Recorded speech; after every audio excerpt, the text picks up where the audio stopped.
Bueno, se cortó, continuamos, por favor, se cortó la internet un ratito, caramba, es un problema de siempre. Pero bueno, le decía la importancia que tiene investigar, indagar y capacitarse en temas de reciclado de concreto asfáltico, reciclado, para ver, ¿para qué? Para mejorar sus opciones, sus capacidades y la conservación. Recordemos en losas de concreto, pues cómo es que estas se desgastan tan rápidamente, se afectan por el tema de las juntas. Las juntas todavía sigue siendo un desafío. Las juntas en los pavimentos de concreto sigue siendo un tema que no sabemos cómo conservarlo adecuadamente. No tenemos una técnica para eso. Si vemos aquí un ratito en esta sala de apoyo, que también está en el lado virtual, ¿qué sucede? Que las juntas son inevitables, ¿eh? Por el momento son inevitables en la losa de concreto. El desafío es lograr que una sección discontinua, que es la junta, estructuralmente y ante la acción de las cargas, se comporte igual que una sección continua. Hay mecanismos de transferencias, todo eso sí, eso no se discute. El tema es que la Junta tiene el gran talón de Aquiles, la gran debilidad en el sello. Este material de sello, cuando se pierde, permite el ingreso de agua hacia las capas granulares que están compactadas. Al incrementar el contenido de humedad se debilita y se pierde toda la estructura. El modelo de falla no es muy difícil de entender, ¿no? Los que hayan llevado el curso de pavimentos lo han visto con mucho más detalle. Una vez que está abierta la losa, el sello de junta, el agua ingresa hacia las capas subyacentes, se incrementa la humedad, se debilita la zona por ingreso de humedad, las cargas siguen pasando, las losas tienen un movimiento vertical y como pierde soporte o pierde apoyo, el extremo de la losa comienza a generar tensión en la superficie. Esfuerzos de tensión que no son bien recibidos y además existe el movimiento horizontal y vertical de las losas. Horizontal, ¿por qué? Por efecto de la dilatación y la contracción. Va moviendo la losa y va empujando el material. Como el material se ha debilitado, comienza a hacer, y la otra losa también hace lo mismo, comienza a empujar, a expulsar el material, que se llama el fenómeno del dumping. Y en paralelo, tenemos las cargas que siguen pasando y que generan, se va debilitando la superficie y las cargas siguen pasando. Y la losa comienza a generar esfuerzos de tensión en la superficie, esfuerzos de tracción. Estos esfuerzos de tracción, el concreto sabemos que es un elemento pobre para esfuerzos de tracción, para esfuerzos de compresión es muy noble, pero para esfuerzos de tracción no. Entonces se generan fisuras. Las fisuras permiten la fragmentación y ya el mecanismo de falla que conocemos, ¿no?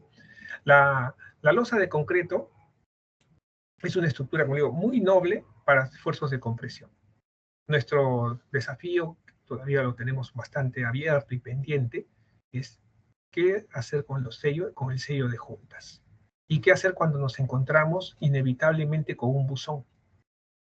Con un buzón que no se va a comportar igual que el resto de la losa. Si vemos acá las losas, voy a bajar un poquito aquí. La losa, por ejemplo, la losa 1 está diseñada para comportarse, esto es una vista en planta de un paño de losas. La losa 1 está diseñada para comportarse de una manera. Pero, ¿qué pasa si la losa 1, bueno, la convertimos en la losa 2 y nos encontramos con un buzón, una tapa de buzón al medio? O si nos encontramos con una tapa de buzón en las juntas, en el cruce de las losas, o nos encontramos con el buzón aquí, o en cualquier otra posición donde podría estar, ¿no? Las otras losas no tienen el mismo comportamiento. Entonces, pues, estos buzones, estas interferencias que son buzones de redes de desagüe, pueden ser buzones de líneas de gas, en fin, cualquier tipo de buzón. Es un desafío que todavía no tenemos el conocimiento adecuado para enfrentar. Nadie podría decir, mira, el comportamiento de la losa 1 estructuralmente es igual al comportamiento de la losa 2. No, porque va a depender mucho a qué distancia del borde de la losa está el buzón. Estos elementos delgados del costado ya no son lo mismo. Voy a agrandar un poco para que se vea mejor. Aquí. Esta separación está entre el buzón, la tapa del buzón y el borde de la losa. Acá recordemos que hay una junta allí, hay una discontinuidad. No tiene el mismo comportamiento que el otro lado, ni tampoco del resto del perímetro. Y la losa al borde del perímetro no se comporta igual que el resto de la losa, como si fuera una losa entera. La losa que está cortada así por un extremo tampoco. Y así son diversas condiciones en las que debemos analizar y que debemos estudiar, ¿no? Y para las cuales realmente hay que ser consciente, no tenemos todavía una respuesta clara. Asumimos, bueno, ya se asume, o decimos, salimos con la figura, es despreciable. Son esfuerzos despreciables. Si fueran despreciables, no tendríamos este tipo de evidencia. Si fuera algo despreciable. No, no va a pasar nada, es igual, no hay que preocuparse. Eso es pretender tapar el sol con un dedo. Pretender que porque pongo el dedo delante del sol, ya no hay sol. Ya no lo veo, pues ya puse el dedo delante, ya no lo veo, ya no está. No. Es una verdad. Y es bueno estudiar los comportamientos, los patrones de formación de fisuras ante los buzones. Los buzones siguen siendo una especie de piedra en el zapato para los ingenieros que estudian pavimentos, porque son inevitables. O sea, todavía tampoco no tenemos una tecnología para desaparecer los buzones. Porque alguien podría decir, ¿y por qué no hacemos los buzones debajo de la losa, pues? Que se hagan a nivel de la suite rasante. ¿Por qué? Porque necesitan mantenimiento. Todavía, como conocemos nuestro sistema de alcantarillado, tiene que haber inspecciones y mantenimiento. Entonces, ¿por qué no ponen los buzones en los parques, en las esquinas? Porque no está permitido por condiciones ambientales. O sea, hay restricciones. Y no pierda de vista el concepto que hemos dado de ingeniería en diversas oportunidades, ¿no?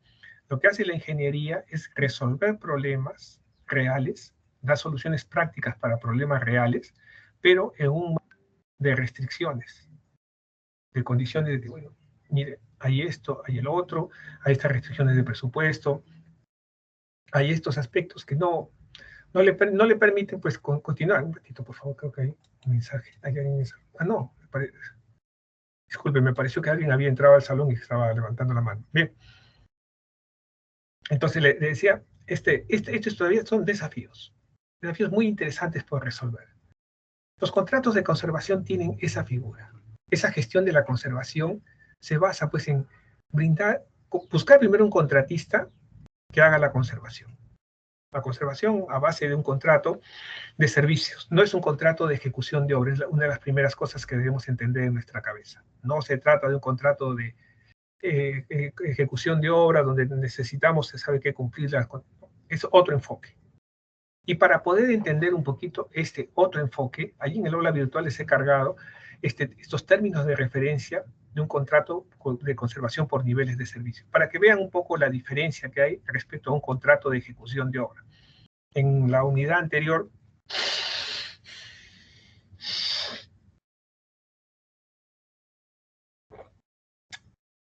perdón, en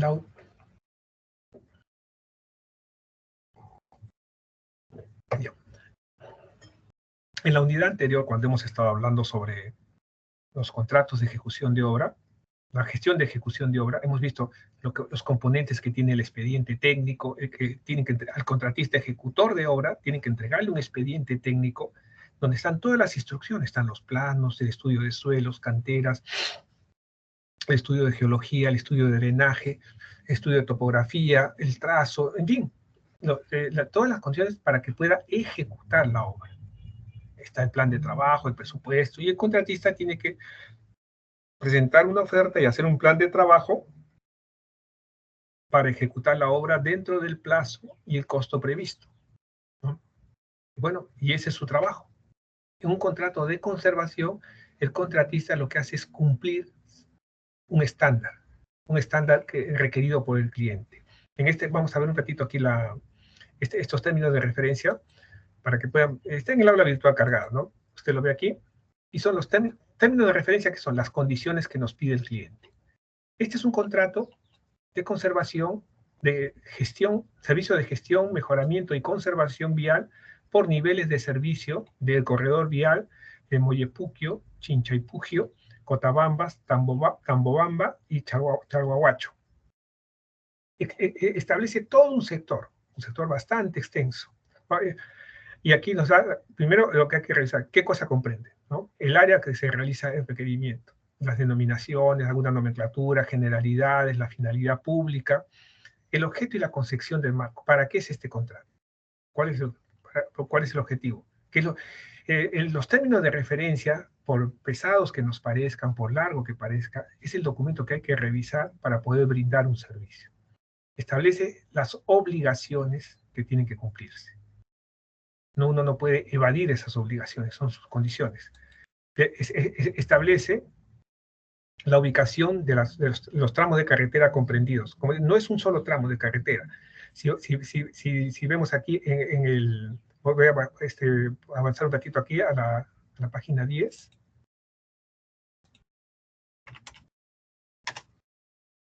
¿Qué tramos va a supervisar? Miren, para este contrato hay un tramo entre el empalme con la carretera PE3S hasta Chinchaypuquio, que tiene 34 kilómetros. También hay un tramo de Chinchaypuquio hacia Cotabambas, que tiene 66 kilómetros. También hay un tramo de Cotabambas hasta Puente Ichuray, que tiene 101 kilómetros. Es el tramo más largo. Y también tiene un tramo del Puente Ichuray a Chalhuahuacho, que son 6.87 kilómetros. En total, para este contrato tiene 209 kilómetros. Pero, ¿y qué es lo que tiene que hacer? ¿Y todas las carreteras, todos los tramos están en las mismas condiciones, todos están asfaltados? No. Incluso en el mismo tramo de Cotabambas a Puente Ichuray hay tramos que no están asfaltados. Hay condiciones distintas. ¿Y cómo van a ser los derrumbes que van a caer, los huaicos que pueden caer? Para eso usted analiza la zona y ve, bueno, ¿y qué es lo que me van a pedir? Regresamos un ratito aquí al índice. Para no explayarnos mucho, vamos a centrarnos en el índice. Yo le pido así que pueda revisar un poquito. Bueno, estos son los tramos. Bien, ¿cuál es el inicio y plazo del servicio? ¿Desde cuándo? ¿Cuál es el cronograma de intervenciones? ¿Qué va a hacer? Fíjese, en el cronograma de intervenciones, ¿qué nos dicen?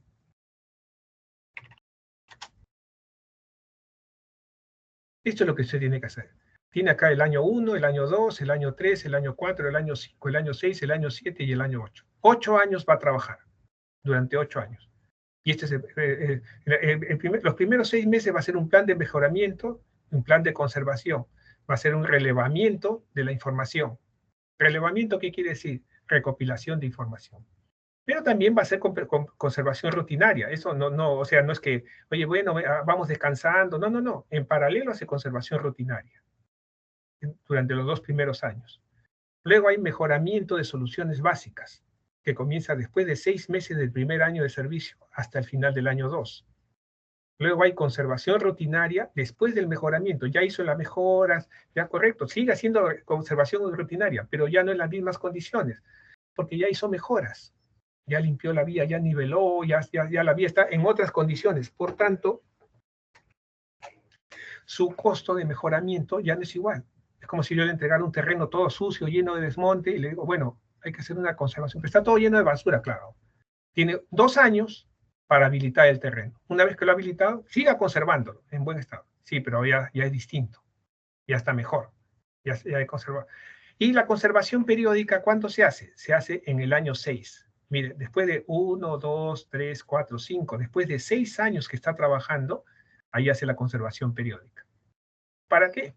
Para que ver cómo queda el año 7 y el año 8, cómo queda su carretera.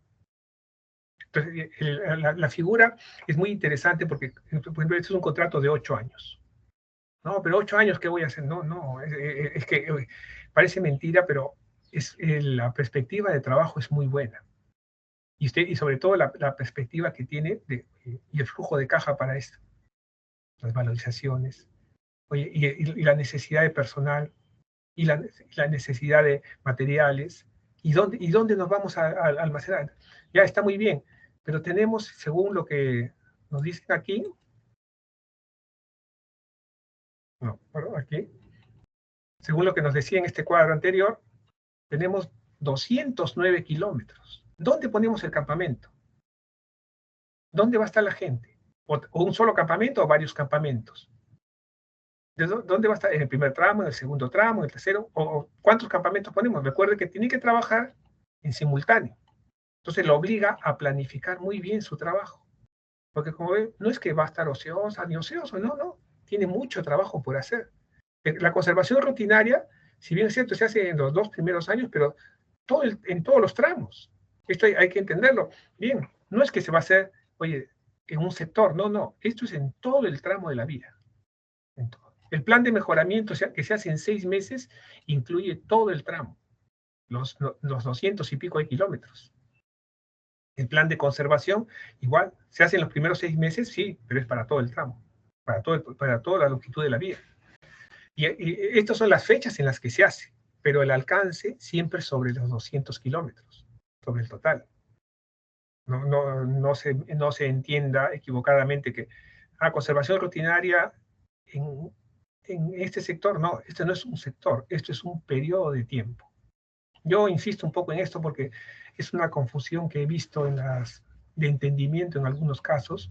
Dicen, el plan de mejoramiento, perdón, la conservación rutinaria, pero solamente en los 2 primeros sectores. ¿De dónde sacas eso? Acá está, pues, no, en los 2 primeros años, pero en todo el sector, en toda la vía. El mejoramiento y las soluciones básicas a partir de los 6 meses del 6º mes del primer año y durante 18 meses, sí, pues, pero en todo el sector, en toda la vía. Y la conservación rutinaria a partir del 3er año, sí, pero en toda la vía. Ya va cambiando su visión, se da cuenta, va cambiando cuando uno va entendiendo los cronogramas y va entendiendo los esquemas. Ahora seguimos un poco con el índice del alcance. ¿Qué más nos pide? Bueno, nos dicen los tramos, nos dicen el cronograma de intervenciones, nos dicen los recursos asignados, el personal del contratante, el personal para la dirección del contratista, quiénes van a ser, qué cosas le piden y qué requisitos, las instalaciones que debe tener el contratista, el libro de ocurrencias donde se anota, se registra, estos documentos son electrónicos. El libro de ocurrencias, hasta el año 23 más o menos, era un documento escrito, ¿no? Un papel. Se escribía un papel con 3 copias y quedaba así. Y entonces a veces uno lo podía llenar al día siguiente, lo que hubieron los hechos, o a veces unos 2 días más, porque no se daba tiempo. Hoy en día el libro de ocurrencias es un libro electrónico y usted entra como un chat. Entra y digita las cosas. Puede adjuntar archivos, puede adjuntar fotografías, tiene una gran ventaja en eso, es mucho más capacidad de información, pero es un documento electrónico. O sea, usted no anotó en una fecha algo y ya queda registrado que no lo anotó al día siguiente. No, es que se me pasó, que no pude, llegué tarde. Bueno, todos tenemos pretextos para todo, pero no anotó en la fecha. O no anotó que ya llegaron las máquinas, o no anotó que ya culminó el trabajo, lo que fuese. Entonces, el libro de ocurrencias, que ahora que es electrónico, ustedes como ingenieros jóvenes, deben cuidar de estar muy al día de eso. Y lo que se escribe ya no se puede borrar, ya, pues, porque es como un chat. Es un chat que entra a una plataforma que se llama Pladicop, que es la plataforma digital de contrataciones públicas, donde usted registra ahí los hechos. Se registran fotografías. Si hace un comentario indebido, cuide mucho de no poner comentarios indebidos o adjetivos, mucho menos pues agresiones en un comentario, ¿no? A veces la cólera, sobre todo cuando los periodos son largos, por ejemplo, al 3er o 4.º año alguien puede estar ya agotada o agotado de la zona, puede estar de mal humor, estresada, qué sé yo, y hacer un comentario indebido, ¿no? Tenga cuidado porque eso sí puede ser una causal de remoción del cargo o despido, y eso queda registrado también, ¿no? Ahora con los sistemas electrónicos que tenemos, ya no hay mucho que hacer para buscar los antecedentes de una persona. La persona, mira, sale registrado, ¿sabe qué? Lo sacaron de la obra por tal proyecto, o estaba trabajando, prestando servicios de conservación, pero mira, tuvo tales percances, en fin, hay que tener cuidado. Luego, ¿cuáles son los suministros, las obligaciones a cargo del contratista conservador? ¿Qué es lo que tiene que hacer? ¿Qué tiene que suministrar? Y viene después un detalle del programa de gestión vial. Este documento es fundamental. Recordemos que es aquí. Este programa de gestión vial,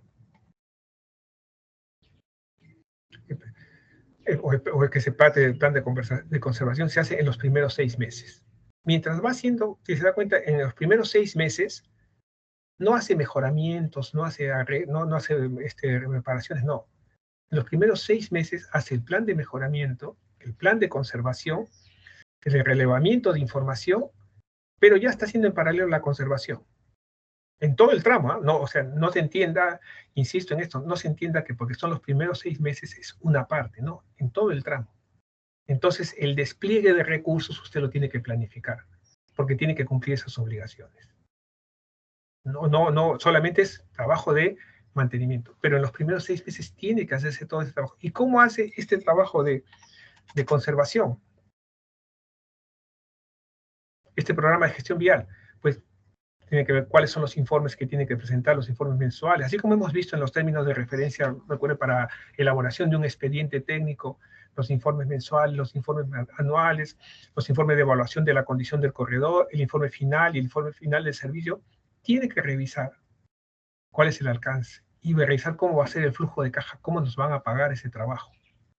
En el caso de la elaboración de un expediente técnico, estaba bastante declarado, bastante bien establecido. Aquí nos dicen, bueno, se le pagará, ¿sabe qué? Como parte del servicio. Así que póngalo dentro de su tarifa mensual. ¿Cómo lo hago? Ya la expertise de cómo pongo el costo. ¿Sabe qué? El plan de conservación me va a costar, por ejemplo, 300.000 soles, porque tengo que contratar ingenieras, ingenieros de geotecnia, de pavimentos, conteo de tráfico, ver qué cosa comprende, ¿no? Y con eso definir las soluciones. Usted define las soluciones y ya presenta en su plan de mejoramiento de soluciones básicas cuál es el alcance. ¿Qué comprende el periodo de mejoramiento? ¿Qué va a hacer? ¿Cuál es ¿En qué consiste ese mejoramiento que veíamos ahí, aquí?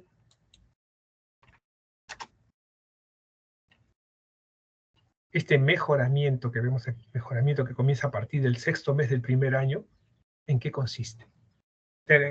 Si se da cuenta, lo que le dice el cliente, haga mejoramiento comience a los 6 meses y termine al final del segundo año. Tiene 18 meses para hacer mejoramiento de los sectores que requieran mejoramiento. Y usted tiene que hacerlo. Sí, pero ¿cuál es el mejoramiento que va a hacer? Para eso hace un plan de conservación. Tiene 6 meses para hacer un plan de conservación y un plan de mejoramiento.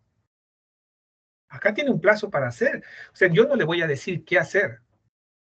¿Entiendes? Yo le doy un plazo para que usted haga un plan de mejoramiento de todo el corredor. Y después le damos un plazo de 6 meses para hacer el plan y un plazo de 18 meses para ejecutar esos trabajos de mejoramiento. En toda la vía, pero para que al final del segundo año, la vía tiene que estar toda en buen estado. Todos los 300 y pico, los 200, ¿cuánto es? 209 kilómetros. Todo ese tramo, al final del segundo año, tiene que estar en buen estado. Todo. A partir de ahí, ¿qué comienza? Un mejoramiento, una conservación rutinaria después del mejoramiento. Ya terminó el mejoramiento y ahí comienza. ¿Y hasta acá qué me van a pagar? Conservación rutinaria antes del mejoramiento. Pero hay sectores donde ya va a estar hecho, sí, pero solamente se va a pagar a partir del segundo año. Sí, pero no es lógico. Mire, se está tratando de explicar las reglas de juego para que usted pueda ponerle un precio. Y usted nos diga cuánto va a cobrar por este servicio. Tan sencillo no es, ¿no? Como digo, es una visión muy, muy interesante, muy atractiva, sobre todo para los ingenieros o ingenieras que deciden optar por un tipo de trabajo distinto al que usualmente hacemos. El plan de conservación, los informes de conservación por niveles de servicio son muy buena opción. También tenemos un marco legal que rige todo el contrato, porque tampoco no decimos, bueno, yo hago como me da la gana. No, un momentito. Tiene un marco legal, revise la normativa. Y establece sus soluciones dentro de todas las restricciones que hay y comienza la ejecución del mejoramiento, ¿no? Para cada tramo. Para cada tramo nos dan las características, luego viene el control. ¿Cómo se controla ese mejoramiento? ¿Cuáles son los informes de plan de calidad? ¿Qué es lo que tiene que presentar? Y finalmente, ¿cómo se paga la actividad? Está bien, bueno, ya entiendo que puedo hacer este trabajo, si puedo, mira, si tengo capacidad para hacerlo, tengo preparación, soy una ingeniera, soy un ingeniero, sí, puedo hacer muy bien. ¿Cómo se lo van a pagar? ¿Cómo le pagan esa elaboración? ¿Cómo es el pago de la elaboración del plan el pago de la ejecución? Y los gastos generales, porque también tengo que tener un campamento, uno o más campamentos. También tengo que tener movilidades. también tengo que tener los otros costos administrativos, el personal administrativo, tengo que tener un planillero, administrador, cajero, almacenero, ¿cómo me van a pagar todo eso? Y luego viene otra descripción, alcance de la conservación.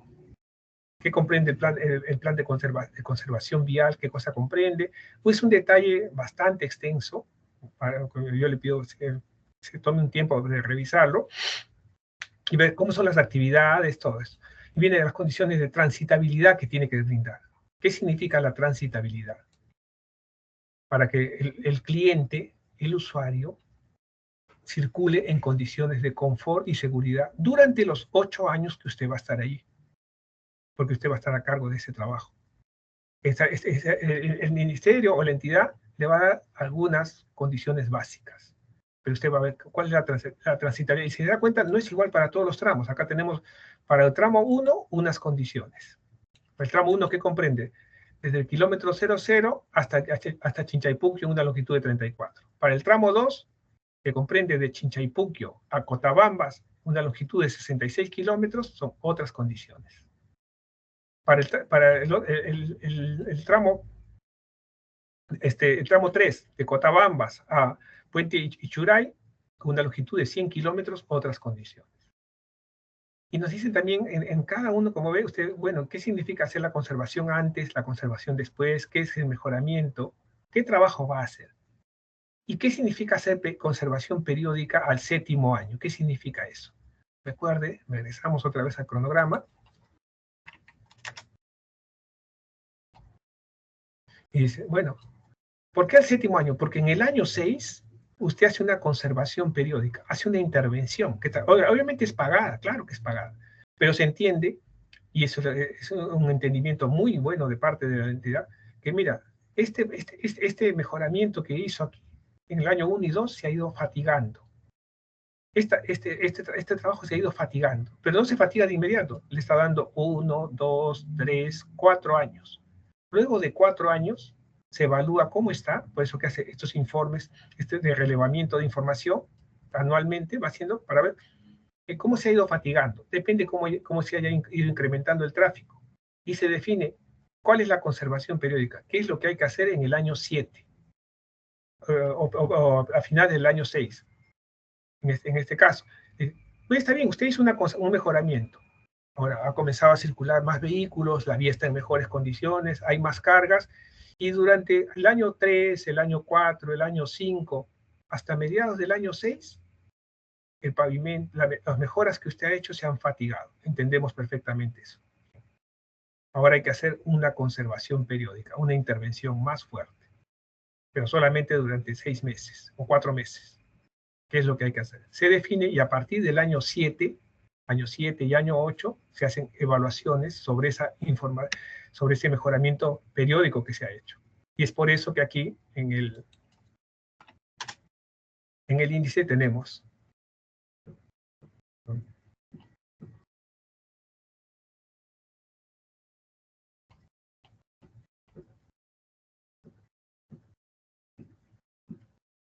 que me había pasado, creo. Acá está.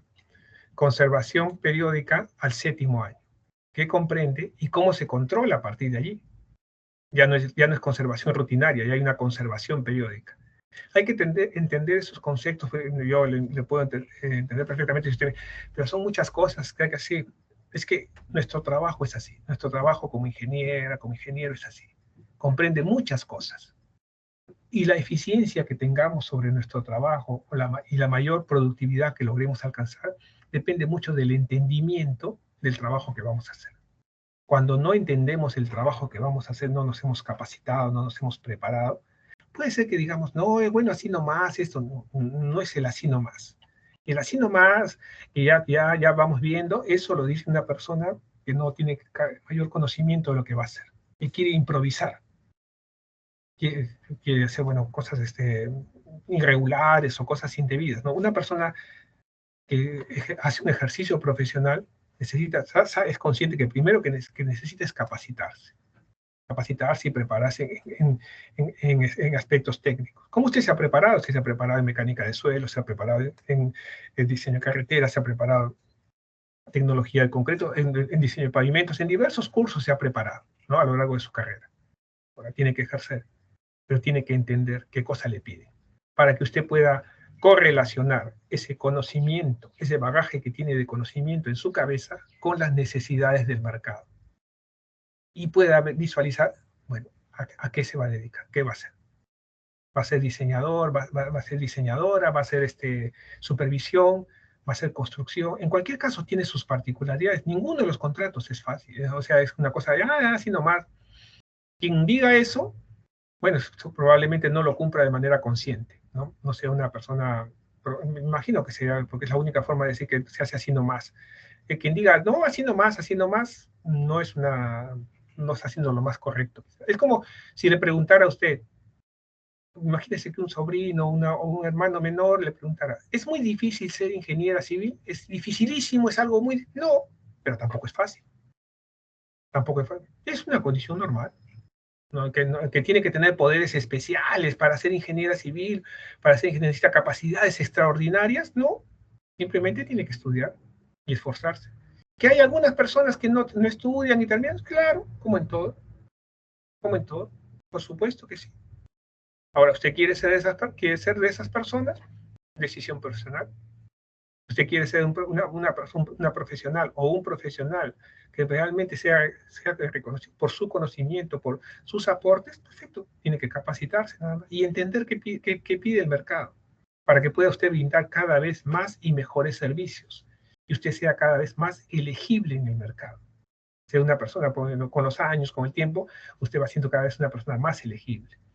Luego vienen en el mismo contrato las condiciones de demarcación del derecho de vía, estudiar las condiciones, a ver cómo se va a demarcar y cómo hacemos todo este manejo con la población.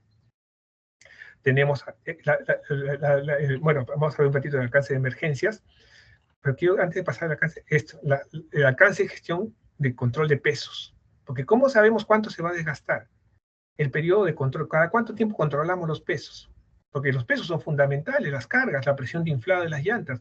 Sabemos que es un criterio fundamental para la fatiga del pavimento. ¿Cómo lo controlamos? ¿Cómo hacemos estas operaciones? El apoyo que necesitamos de la policía, de las autoridades, dónde están los puntos de control, los equipos, y cómo nos van a pagar ese trabajo de control. Todos son servicios que tienen que pagarnos. Entonces tenemos que esforzarnos mucho en conocer, primero, qué nos piden. Segundo, cómo lo vamos a cumplir. Y tercero, bueno, cómo nos van a pagar, ¿no? Porque ya está bien, usted cumple con todo el servicio. Muy bien, ingeniera, muy bien cumplió. ¿Ya cuánto gastó? 100. ¿Y cuánto le van a pagar? No sé. ¿Cómo que no sabe? Bueno, a ver qué dice el contrato. Pues el contrato dice que te van a pagar 50. Sí, pero ha gastado 100, pues. ¿Cuál es la eficiencia? ¿Cuál es la eficiencia del trabajo? Si usted tenía un contrato por 50, pues tiene que ser lo suficientemente eficiente para hacer ese trabajo por 50, por lo menos por 50. Si lo hace por 48, 45, mejor, de manera que tenga un margen de utilidad. Pero la empresa ninguna empresa va a aceptar trabajar a pérdida. No es parte del negocio. Luego tenemos, en cuanto a la finalidad, ¿cuáles son los requerimientos técnicos mínimos? ¿Qué significa requerimientos técnicos? ¿Qué cosa le pide el contratante? Y si vemos acá, vamos a la página 137. Los requerimientos técnicos mínimos. ¿Qué nos dice? Bueno, ¿qué es lo que tiene que tener el contratista conservador? ¿Qué tipo de empresa es? ¿Qué características debe tener? ¿Cuál debe ser la experiencia que debe tener? Y dice, por lo menos experiencia, dice, aquellos servicios similares, contratos y ejecutados por lo menos en 250 kilómetros de longitud. Por lo menos. Si usted no tiene experiencia en ese tipo de contrato, no le van a valorar. No le valora. No, pero yo tengo experiencia en otras cosas, sí, pero yo le estoy pidiendo, el cliente nos dice, yo le estoy pidiendo que usted tenga experiencia en contratos de conservación de longitud de por lo menos 250 kilómetros. No de contratos de 10 cuadras, de 20 cuadras, no. No, pero yo hice conservación de las calles en la avenida Primavera, sí, pero ¿cuánto es eso? 3 kilómetros. No es incidente. Y además, ¿qué tipo de conservación ha hecho? Bueno, hemos hecho barrido. No. El contrato de conservación debe ser similar, pues un requisito. Y ahí está la importancia que tiene la experiencia. La experiencia, porque el mercado nos pide que tengamos siempre experiencia. Cuando usted recién sale de la universidad, no. Claro que no. Realmente nadie, pero sí le piden conocimiento. Es el que una persona sea recién egresada, todos hemos sido recién egresados, no es una novedad. No quiere decir que no tenga conocimiento. Que no tenga experiencia, por supuesto que no, pues si es recién egresado, ¿cómo va a tener experiencia? No tiene lógica, es un absurdo. Igual con las empresas. Las empresas, no se piden empresas recién formadas. Se pide empresas, por ejemplo, para este contrato, pero voy a pedir que en los últimos 8 años haya culminado o se encuentre ejecutando contratos de servicios similares que acumulados sumen 500 kilómetros. En los últimos 8 años, oiga, pero yo recién estoy comenzando este año con mi empresa. Bueno, pues tendrá que esperar. Atender. No, pero no es justo, ¿por qué me marginan? No se está marginando. No, no se entienda de esa manera. Son los requisitos que pide el cliente. Es como usted, por ejemplo, quiere llevar su carro a mantenimiento. Quiere llevarlo a mantenimiento y lo voy a llevar a un taller que abrió ayer y no sé cómo trabaja. Nadie sabe, no los conocemos. Y acá hay otro taller que, bueno, sabe que acá hay un concesionario Toyota o un concesionario Nissan que hace años que trabaja, que yo puedo dejar el carro y me dan con toda garantía. Usted ve, yo quisiera trabajar en él. Yo quiero llevarlo ahí. ¿Puede pagar? Bueno, yo hago mi requerimiento. Ya verá la entidad si puede pagar o no. Y el mercado nos pide eso, nos pide esa necesidad. Esto le insisto mucho porque usted no se debe desesperar ni frustrar por algunas condiciones propias de los mercados. Los mercados son a veces exigentes. Los clientes tienen el derecho a pedir cosas. Mientras las puedan pagar, pues tienen derecho a pedir. Y piden, bueno, estos son los servicios que va, lo que va, en este caso, el cliente nos pide. Estos son todos los servicios que le pide. Reconformación de plataformas, estabilización de suelos, tratamiento de fisuras, colocación de elementos de seguridad, postes kilómetros, todo lo que le piden, ¿no? Eliminación de pasivos, de derrumbes, todo eso le pide. Bien. ¿Y qué más? En cuanto al nivel de servicio para conservación rutinaria, limpieza general, desbroce la vegetación, eliminación de derrumbes manuales, limpieza de cunetas, le da una lista, sello de fisuras, una lista yo quiero todo esto. Y para emergencias también quiero la atención de derrumbes, qué pasa cuando hay colapso de puentes, le dice, ¿sabe qué? Quiero que haga todo, que se haga cargo de todo esto. De todo lo que hace el cliente es un contrato de transferencia de riesgos. Todos los riesgos que estaban a su cargo como dueño, el Ministerio de Transportes como dueño de la vía, tiene todos los riesgos a su cargo, pero ahora se lo transfiere a un privado. Le dice, oye, usted privado, empresa privada, usted 8 años se va a encargar de este sector específico. De hacer todo lo que yo hacía, todo lo que estaba a mi cargo y que no lo puedo hacer, pero se lo voy a pagar a usted para que lo haga. Es como cualquier trabajo que un servicio.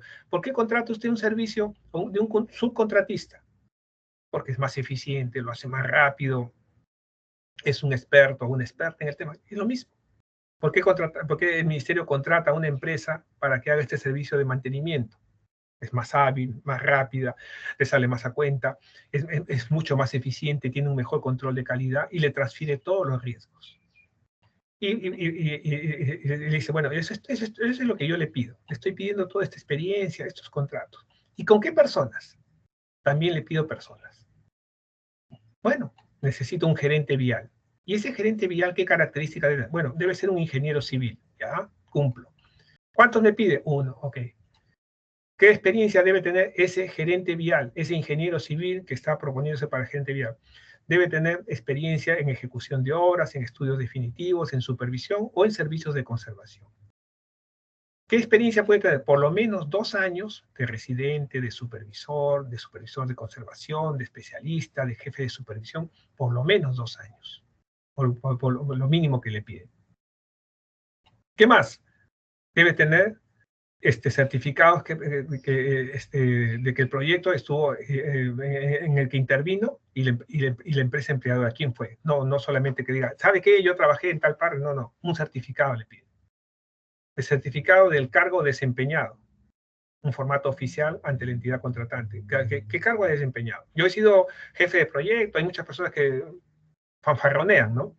Fanfarronean y dicen, yo he sido jefe, yo he sido esto, yo he sido esto. Bueno, sus certificados, ¿dónde están? ¿Dónde están sus certificados que acrediten la experiencia? Yo le creo, está bien, usted me dice que ha sido jefe aquí, jefe allá, que ha hecho muchos proyectos, está muy bien, ingeniero, pero tiene que acreditarlo.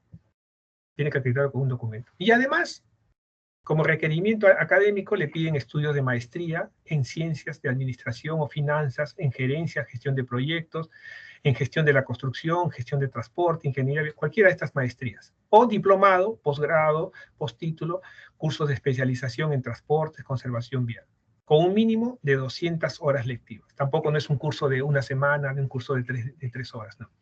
Los cursos deben tener 200 horas lectivas. ¿Y qué más? Y además le piden certificado o constancia de egresado de maestría, como mínimo, ¿eh? Recuerde que siempre le ponen esa palabrita, como mínimo. Certificado de diplomado, certificado, le pido, no, yo me matriculé, pero no pude terminar porque tuve que viajar. No tiene nada. Y recuerdo una cosa también, como de una recomendación particular, recuerde que nuestra experiencia como ingenieros se cuenta a partir de la fecha de la colegiatura. Nos guste o no, mientras no estemos colegiados, no tenemos ninguna experiencia. Así haya trabajado en uno u otro sitio. La experiencia formalmente se cuenta a partir del día que usted tiene su colegiatura. Por eso es tan importante y se insiste tanto en que usted se titule. Se titule cuando antes y vaya al colegio de ingenieros y tenga su colegiatura. Un horizonte, por ejemplo, que debería tener así ya de inmediato, es estar en la ceremonia de junio de 2026, juramentando. Debería tener en junio de 2026, usted ya debe estar juramentando en el colegio de ingenieros. Para eso, ¿qué necesita?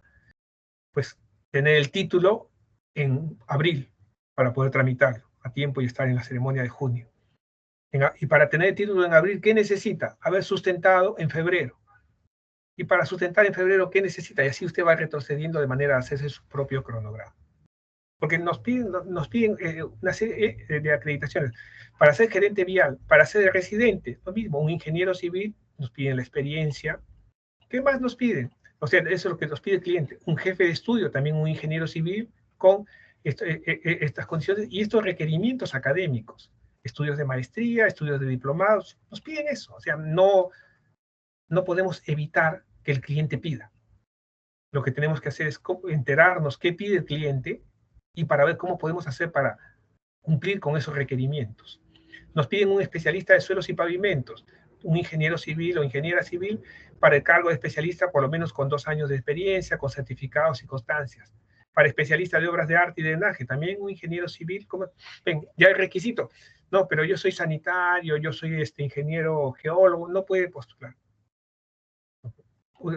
Capaz haya otros trabajos, seguramente que sí, donde usted pueda postular si usted es ingeniero geólogo, geóloga, o usted es ingeniera sanitaria, o usted es ingeniero agroindustrial, tal vez. Pero para este caso, el requisito del cliente es este. Que sean ingenieros civiles, que tengan estas especiales, y nadie, no es que los subestime, no es que, oye, no, pero ¿por qué me marginan? No se está marginando. Esa palabrita a veces se escucha con cierta frecuencia.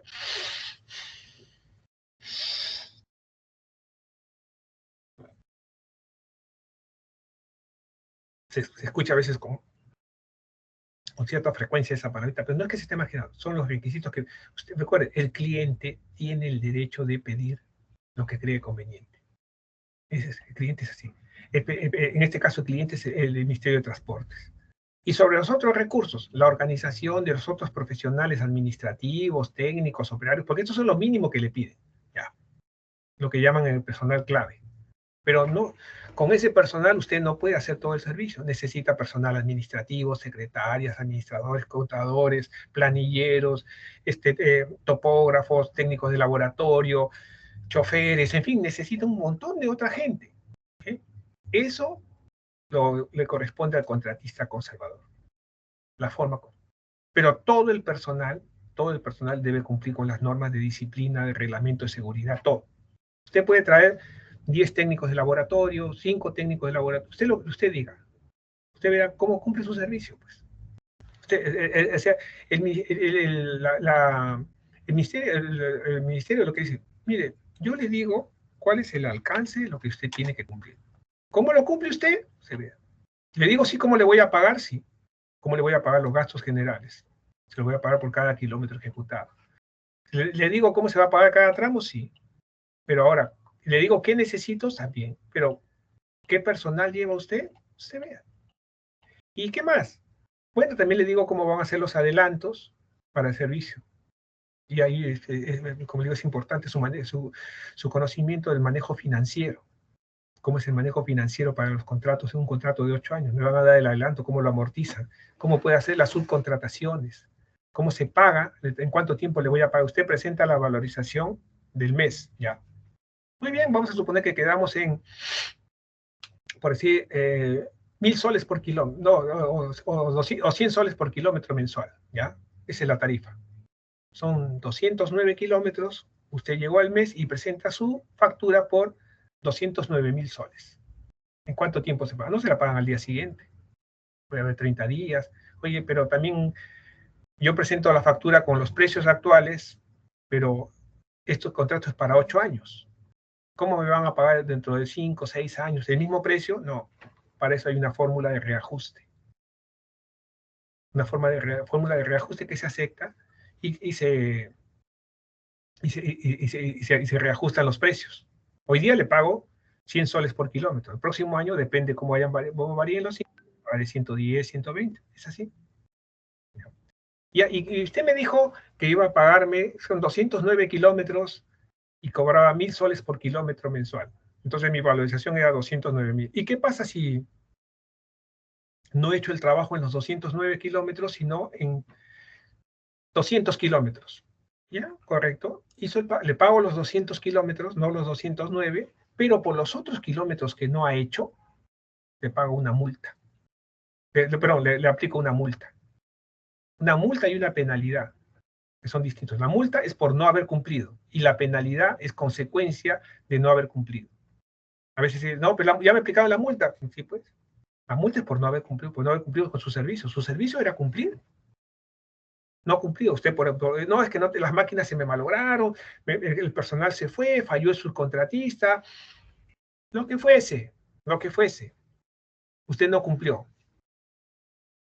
Salvo que hubiera habido un evento de fuerza mayor que le haya impedido cumplir el servicio. Pero si no ha habido, ni modo. Usted no cumplió, va a la penalidad. No puede no gustarnos, no estamos de acuerdo. Y fíjese cómo es el concepto de multas y penalidades. Tampoco no es tan solamente por no cumplimiento. Mire, vamos a ir. Las multas y penalidades están por atraso injustificado en terminar el mejoramiento. Es una penalidad diaria, por cada día que usted no culmine. Todos los 209 kilómetros. ¿Ah? No es que solamente, oye, no me pagan. No, no, no. Si usted se demora 10 días en cumplir, son 10 días de penalidad. Por atraso injustificado en el término de la conservación periódica, igual, hay una penalidad diaria. El anterior era por el mejoramiento. Que recuerde que se hace en los primeros, a partir del 6º mes y durante 18 meses. La conservación periódica, que se hace durante 6 meses. Por cumplimiento de los niveles de servicio. Mire, usted ha hecho mejoramientos, ha hecho conservación rutinaria, pero no ha cumplido con lo que se le ha pedido. Entonces hay otra multa.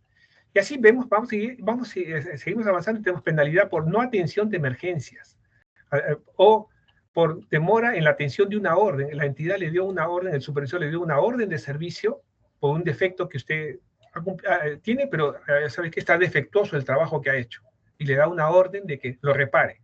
No lo repara y por cada día que se demora en hacer esa reparación también tiene una penalidad. Y hay muchas penalidades por no participación del personal técnico mínimo. Usted ofreció un ingerente vial con estas condiciones, con estas características.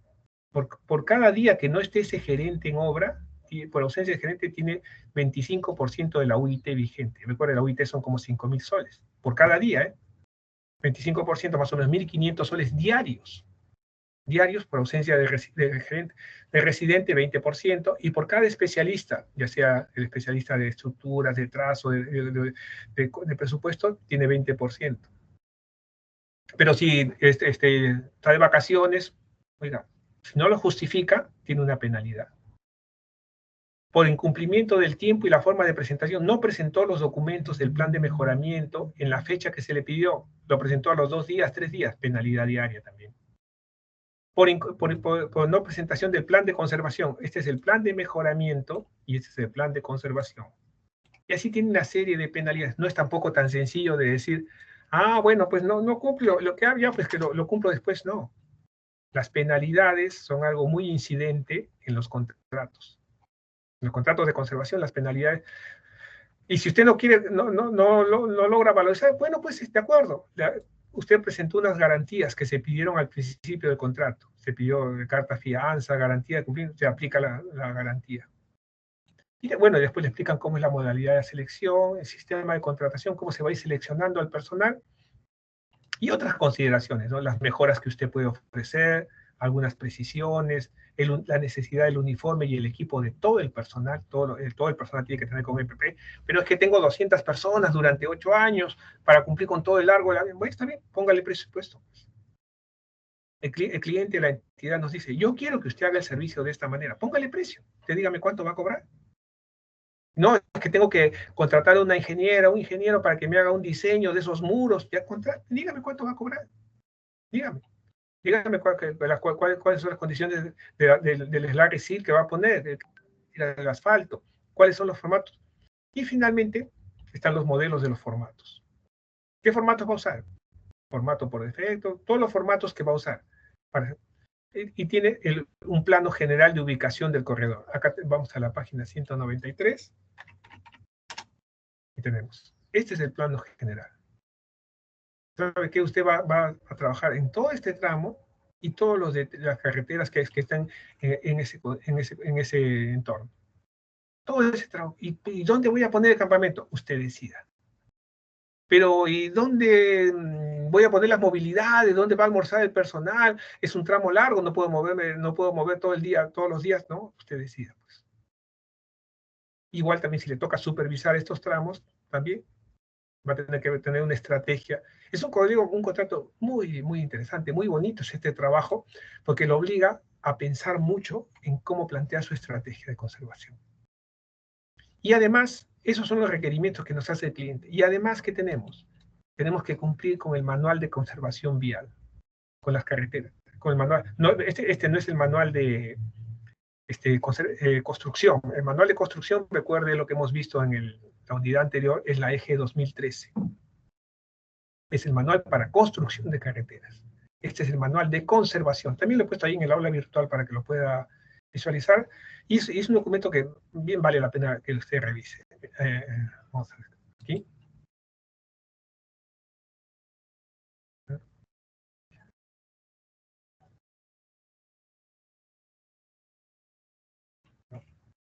No está ahí. Más adelante está. Bueno, este manual de conservación vial usted lo debe descargar para que lo revise y esa es la referencia técnica. Mientras usted mejor conozca estos documentos, la DG 2018 para diseño geométrico, la EG 2013, que son las vigentes, ¿no? Capaz usted trabajará de repente ya no con la DG 2018, sino con la DG 2025, 2026, depende del año que se apruebe. Mientras mejor conozca la EG 2013, que es la vigente, ¿no? Ya tiene 12 años en mercado. Puede ser que yo usted conozca la EG 2026, 2025, especificaciones generales, la EM, que es ensayos de materiales, el manual de carreteras de conservación, que es del año 2018, y que seguramente irá innovándose. Y bueno, pues mientras usted mejor la conozca, puede brindar más y mejores servicios. Sus servicios serán más competitivos, sus habilidades serán mejores, sus capacidades y sobre todo también el horizonte que usted se va a plantear. Yo quisiera ser gerente vial, ¿ya? ¿Qué se necesita? Ahí está. Vea qué se necesita para hacerlo. Para que usted vaya haciendo sus planes de desarrollo profesional también. Yo quiero ser especialista de suelos y pavimentos, ya vea qué se necesita. Yo quisiera trabajar en hidráulica, perfecto, vea qué se necesita. No, yo no quiero trabajar en carreteras, yo quiero trabajar en edificaciones, muy bien, vea qué se necesita. ¿Qué cosa pide el mercado? Y es parte de su madurez personal, su ubicación en el mundo, y usted va a decir, bueno, entonces, ¿cómo me oriento a futuro? ¿Hacia dónde dirijo mis esfuerzos? ¿A hacer qué? Si usted fuera un alumno de primer año, no se le hablaría de esta manera. Porque el alumno de primer año definitivamente ha salido del colegio, está todavía digamos, como todos hemos estado desorientados, ¿no? Pero ya un alumno de quinto año ya es un profesional, pues. Es un profesional que ya se ubica en qué. Y en el caso de carreteras, los que han elegido la especialidad de transportes, tienen una muy buena posibilidad de performance y de desarrollo profesional, ¿no? Sus ideas son muy bien valoradas, sus habilidades, su manejo de la efectividad, pero todo eso tiene que estar amparado en su conocimiento. No se puede improvisar las cosas. Hay un acápite más que quisiera tocar sobre este programa de conservación vial, que establece las actividades, el plan de conservación, el plan de manejo, el inventario, pero establece el plan de calidad. Ahí usted también tiene muy buena posibilidad de ver cómo desarrolla su plan de calidad, cómo controla la calidad de la obra, del servicio. No, pues que son 200 kilómetros. Caramba, es un tramo largo para controlar toda la vía y que todos los días esté bien, y la gente que avance, no se puede estar en todas partes. ¿Qué vamos a hacer con solamente un gerente vial, un residente, un ingeniero de campo?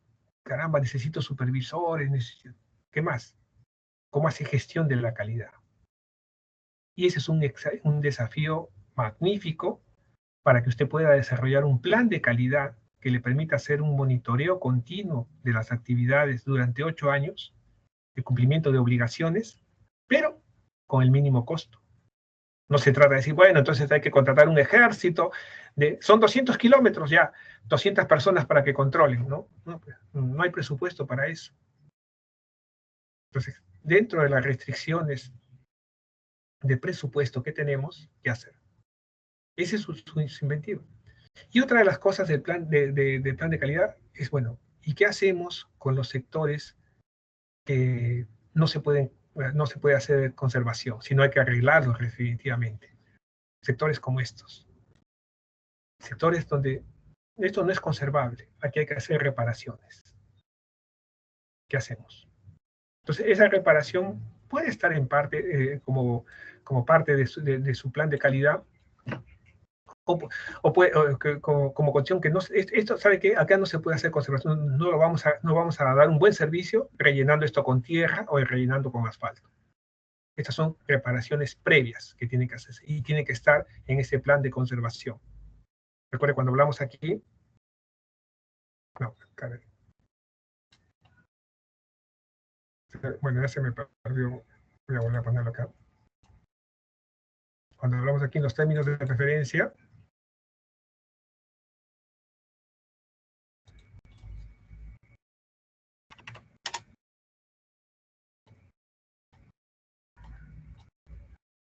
no, la página 11. Un ratito, por favor. Acá. Cuando hablamos aquí en el cronograma, teníamos un plazo para hacer el plan de mejoramiento.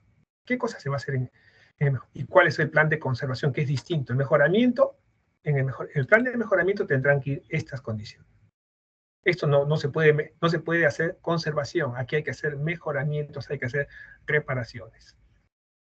Aquí, situaciones como estas, donde el desplazamiento de la mezcla asfáltica, no hay fisuras, pero no podemos pensar que el pintor ha pintado de esa manera, ¿no?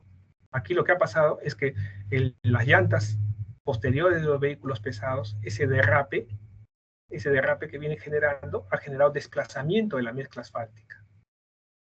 Y esta mezcla asfáltica, al desplazarse, ¿cuál es el paso siguiente? Pues esos desplazamientos, esos movimientos van a generar fisuras.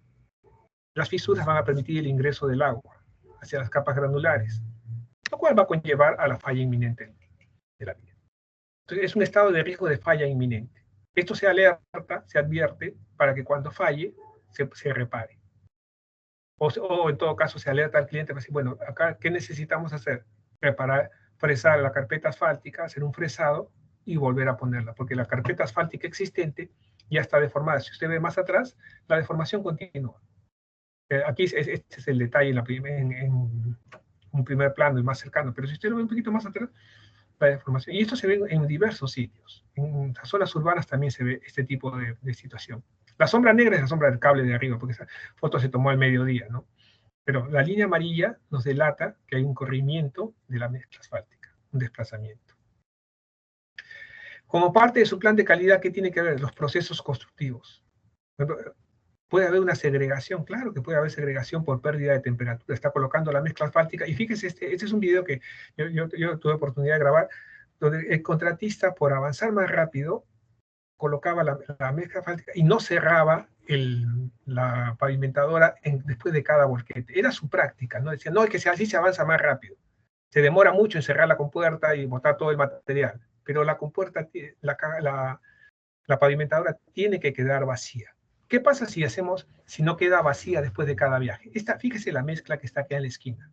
Fíjese en el video esta parte, porque está enfocado. Esta mezcla que está acá en la esquina, miren.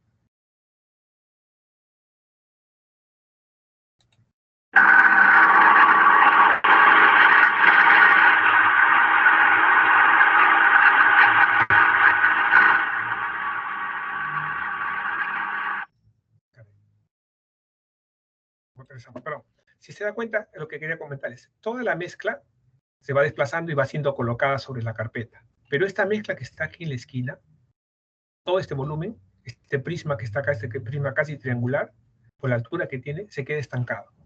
No se mueve. Y se va enfriando. Y si echamos más mezcla, se va perdiendo, se sigue enfriando. Y al final esta mezcla ya no tiene las mismas características que la mezcla fresca que se coloca cuando está caliente el cemento asfáltico. Mire mire.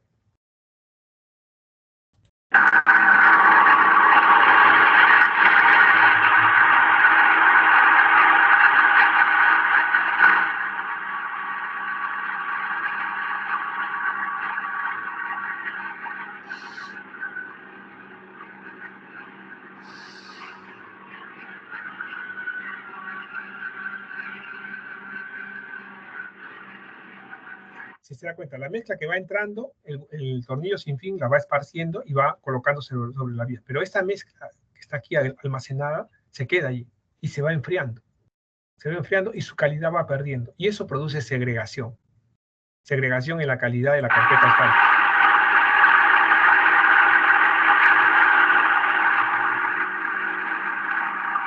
Entonces se sigue colocando y sigue avanzando, pero bajo la idea de que está bien. La segregación puede llevarnos a diversas fallas. Una de las fallas que se puede producir por segregación es el problema de la exudación, que es una condición indeseable. La exudación se genera cuando hay exceso de cemento asfáltico. Tengamos presente que la diferencia entre el concreto asfáltico y el concreto Portland es que el concreto asfáltico es un proceso físico, es el resultado de un proceso físico. Los agregados, piedra, arena, se mezclan con cemento asfáltico caliente, que al estar caliente tiene una alta viscosidad. La viscosidad, recuerden, es la resistencia al desplazamiento. Entonces, el cemento asfáltico en estado natural es casi como un sólido a temperatura ambiente. Cuando se calienta, se comporta como un líquido. Y eso permite la mezcla, formar la mezcla. Conforme se va enfriando, la viscosidad se va perdiendo. Se va incrementando la resistencia, hasta que se vuelve lo que vemos en la calle comúnmente que llamamos la pista.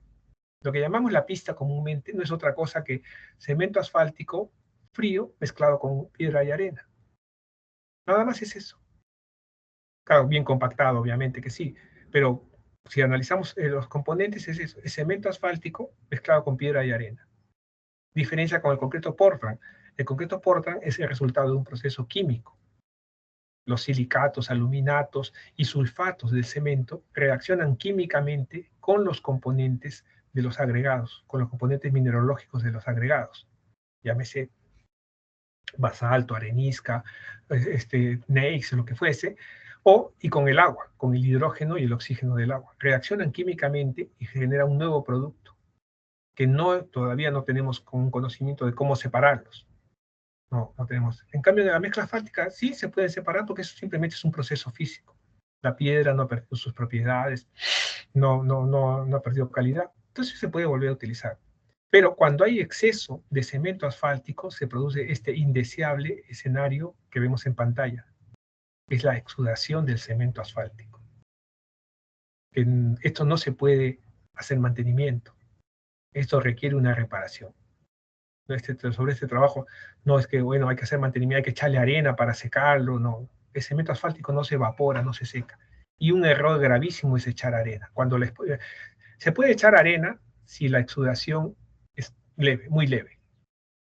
Por ejemplo, acá en la avenida Javier Prado, no en la avenida Javier Prado, no, en el trébol de Javier Prado, en la parte de la Panamericana, en Circunvalación, ahí había bastante exudación, pero bastantes tramos de exudados, pero con una exudación severa, ligera, entonces se ha secado con arena y ya ha permitido el arreglo. Pero cuando una exudación como la que vemos aquí, esta es la carretera Tarapoto-Bellavista. Aquí la situación, lo único que hay que hacer es levantar la carpeta asfáltica. ¿Y cómo la levantamos? Con una fresadora. ¿Se puede remover, se puede reutilizar? Sí, pero no se puede hacer mantenimiento sobre ese tramo. O el mantenimiento tiene que ser una condición especial. No es la misma condición del carril derecho que el carril izquierdo. Las condiciones de frenado en el carril derecho no son adecuadas, no garantizan la seguridad, no hay cómo controlar.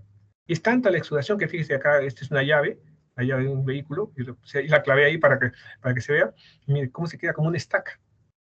Esto es una masa, ya perdió consistencia. Pues bueno, es otra parte de nuestra especialidad, el diseño de la mezcla asfáltica. A diferencia del diseño del concreto Portland, cuando usted diseña la mezcla asfáltica tiene que tener mucho cuidado con la dosificación, con la cantidad de agregados que echa, con la superficie específica que debe recubrirse, con el porcentaje de absorción. Hay que hacer diversos ensayos en laboratorio para diseñar la mezcla asfáltica. Una cosa es diseñar el pavimento, diseñar los espesores de las capas, y otra cosa es diseñar la mezcla asfáltica, diseñar la composición, la proporción de agregados, agregado grueso, agregado fino, diseñar la curva granulométrica del conjunto para ver la dosificación de cemento asfáltico que se necesita para evitar. Si usted pone exceso de cemento asfáltico, se produce esto de la exudación. Y si pongo menos, si pone menos, es que va a producir el desprendimiento, porque no hay suficiente cemento asfáltico para recubrir toda la superficie específica que tienen los agregados. No es como el concreto. Si usted pone, por ejemplo, que tendría que ser una dosificación con 8 bolsas por metro cúbico de concreto, y usted pone 10 bolsas, no malogra el concreto. Va a gastar más, hace un concreto más rígido, pero no lo malogró. En cambio, en el concreto asfáltico sí. Si se pone más cantidad, si no se dosifica adecuadamente, se malogra la mezcla, ya sea por exceso o por defecto. Si se pone más cantidad de cemento asfáltico, usted va a tener lo que vemos en pantalla, la exudación. Pone menos cantidad, va a tener la peladura, el desprendimiento. Los agregados se van a comenzar a salir por el esfuerzo de abrasión que hace la llanta sobre la superficie. La llanta al girar hace un esfuerzo de abrasión y va arrancando el agregado porque no tiene adecuada adherencia. Es muy interesante. Nuestra carrera tiene cantidad de campos muy buenos para que usted pueda mejorar, pueda progresar en esto, ¿no? Puede estudiar, es muy interesante, digo, ese estudio del diseño de las mezclas asfálticas. Luego está el concepto de punto crítico. Dentro de todos los tramos puede haber sectores donde presenten fallas constructivas, fallas geológicas, geotécnicas, problemas hidrológicos. Claro, si es un tramo largo, depende de la geografía de la zona. O zonas que tengan un deterioro muy avanzado, como este de aquí.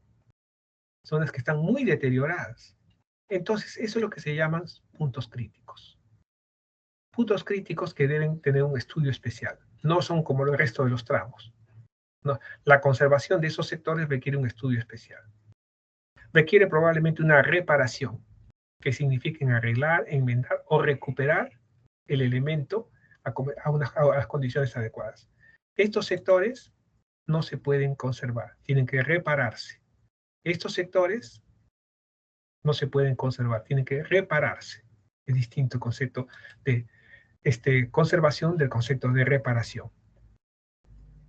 ¿Puede haber reparaciones menores? Claro, no todo es tan trágico como levantar la pista, remover. Puede tener, por ejemplo, reparaciones de cunetas. Claro, son pequeños trabajos que hay que hacer. Limpieza de pequeños derrumbes que obstruyen las cunetas por falta de conservación, obstruyen las cunetas y malogran obligan a que el agua discurra sobre la carpeta. Bueno, son pequeñas reparaciones. Eliminación de pequeños derrumbes, daños menores a las cunetas por caída de piedras. Son cosas que se pueden hacer como parte de la conservación, pero hay que estudiar para poder presupuestarlas.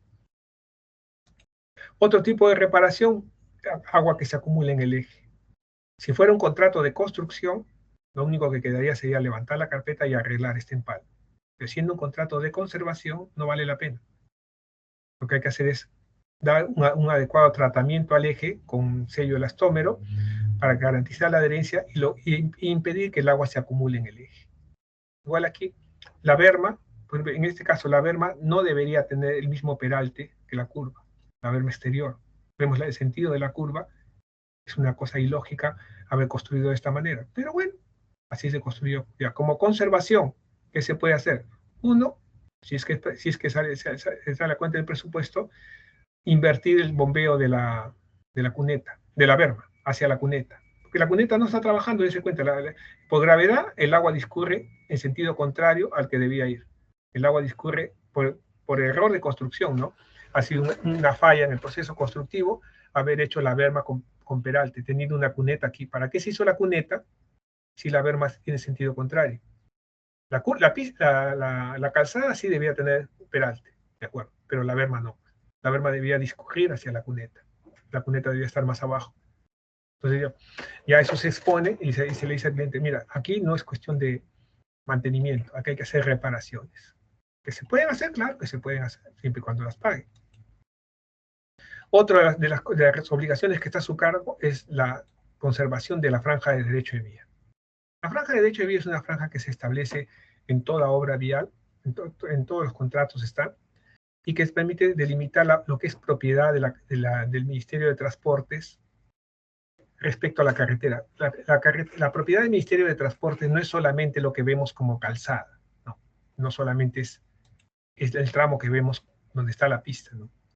Si usted revisa la DG 2018, la franja de derecho de vía es mucho más amplia. El tema, o la problemática con que enfrentamos con mucha frecuencia es que no se respeta. No se respeta y la gente, las personas, los pobladores invaden, las autoridades invaden, venden incluso esas franjas. Y fíjese aquí, ¿no? Que es esta es la entrada de Ollón, una condición bastante, hasta, ¿cómo se dice? Irónica. Tenemos el letrero que dice respete el derecho de vía, pero la mitad del letrero está dentro del muro. La persona ha construido el muro, la otra mitad quedaba dentro. ¿Por qué? Porque simplemente no lo respeta. El derecho de vía está más atrás, está la demarcación, hay un hito, ya lo sacaron el hito, obviamente, y una vez que construyó construyeron todos los demás, alineándose. Es que, ¿qué quieren que haga? Pues tengo que hacer mi casa, ¿qué quieren que haga? Esa figura es la que nos lleva pues, a tanto sobrecosto en la ejecución de los trabajos y al impedimento de construcción de carreteras. La carretera central es un ejemplo típico del problema de invasión de la franja de derecho de vía. La carretera actual, ¿por qué no se puede ampliar? ¿Por qué tiene que hacerse una nueva vía? ¿Por qué no se puede ampliar? No, es que hay mucho tráfico, hay muy angosta, claro. ¿Y por qué no se puede ampliar? Porque las franjas de derecho de vía están invadidas totalmente. Ampliar la carretera central actual, un estimado de presupuesto que es un estudio, costaría la mitad, menos de la mitad de lo que cuesta construir la nueva. La nueva cuesta 26.000 millones de soles. Esta nueva carretera central que va a hacer. Y bueno, ya hay alternativas de estudio, todavía están viendo las alternativas. El problema que se tiene es la cantidad de afectaciones. La cantidad de afectaciones porque la franja de derecho de vía está invadida. Y ese acto que puede parecer cómico, que puede parecer que sí, jaja, se metieron, sí, construyeron acá, sí, claro, lleva a un sobrecosto para la sociedad. Como país nos cuesta mucho más ahora hacer una nueva vía que se propaga, está bien, no está mal que se haga una nueva carretera, se necesita, pero bien podría ampliarse la existente, mejorar la actual. No, que es muy costoso, que hay mucha, claro, pero el costo de mejorarla, de ampliarla, no no alcanza el costo de construir una nueva. No, pero ese es un viaducto, estás hablando, estás en contra del progreso. No se está en contra del progreso, esos adjetivos no debemos copiarlos, no debemos repetirlos, sino hacemos un análisis previo. Hay alternativas siempre. Bueno, se va a construir probablemente esta vía que va hacia Pachacayo, ¿no? Es lo más probable que se haga. con los viaductos, y hay oportunidades de trabajo ahí también. Hay quienes dicen, bueno, ¿y por qué no se va hasta San Bartolo por la Panamericana Sur, que es una vía muy rápida, que existe, y es una autopista? ¿Por qué tiene que ir de Lima a Chosica, con todo el tráfico que hay en Vitarte, todo ese tráfico pesado? Porque aquí están los centros comerciales de almacenamiento, aquí están los grandes depósitos, los mercados mayoristas, aquí están. Es lo ideal es que salga por ahí. Bueno, se va a hacer el túnel hacia, desde ¿cómo se llama esta zona? Caramba, ya se me fue de la cabeza, de Huaycán hacia Alurín, se va a hacer un túnel. Claro, sí, también es una alternativa. Alternativas siempre hay, pero hay que entender que parte del problema que tenemos es por no respetar el derecho de vía. En muchos sitios se ve las poblaciones que invaden el derecho de vía. Bueno, ya se ha hecho una práctica inadecuada. Y un punto interesante que quería comentar es sobre las emergencias. Lo salteé hace un momento en el índice, porque las emergencias también se presentan. Y entonces en un contrato que usted va a estar 8 años,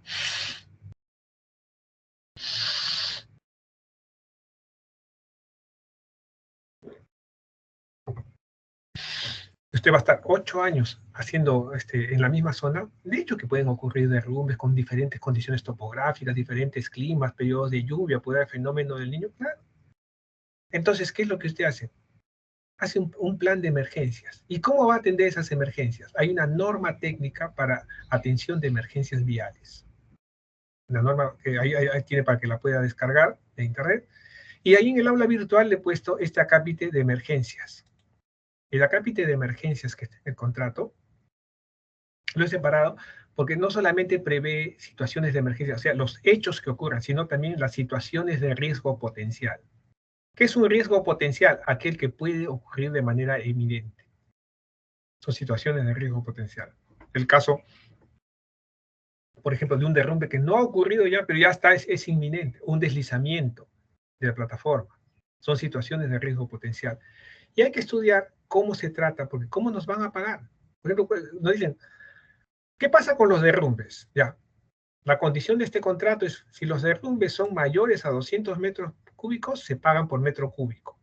Pero si son menores a 200 metros cúbicos, no.